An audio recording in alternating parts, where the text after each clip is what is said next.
My work has split over time. So the first majority of it is around the neurobiology of language, how we can do this as a species when most of our cousins and things can't. But in the last 4 or 5 years, I've taken a more sort of applied bent and moved into a sort of a consumer neuroscience area where we're interested in trying to use the tools of psychology and neuroscience to understand consumer behavior, consumer decision making. The big research question that I'm really interested in is how language happens in the brain, but in a very sort of applied sense now, because a lot of the work that I've done for years is really very lab-based, very sort of ivory tower. How do we understand individual words or pairs of words?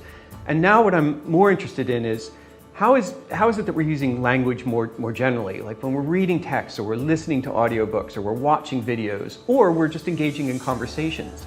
How do we move from those kind of lab-based questions to much more ecologically valid, interesting questions about the way we really use language instead of the very detailed, mechanistic kind of things that I spent the early part of my career working on? One of the findings from my lab, but also from a number of others, is this idea that there's nothing really unique in our brain for language. Everything that is involved in language processing is involved in other cognitive skills. Paying attention, executive functions, the kind of inhibiting irrelevant information and paying attention to the most important parts, keeping things in memory. All of those systems are combined in unique ways in humans.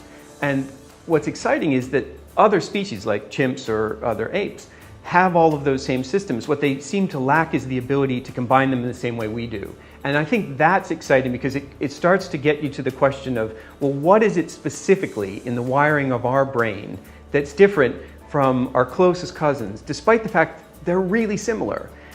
And yet we can do this complex behavior that's not available to them. And I think we're starting to narrow in on the answer to that.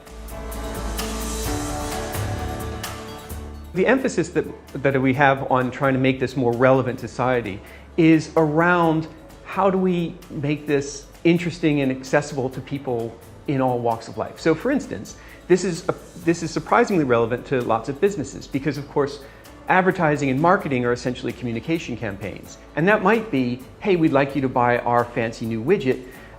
Or it might be the NHS trying to do a health marketing campaign around stopping smoking or reducing alcohol consumption or healthy eating or any number of things. So these are real world problems that are being addressed all the time in industry, in government, in the charitable sector, in health.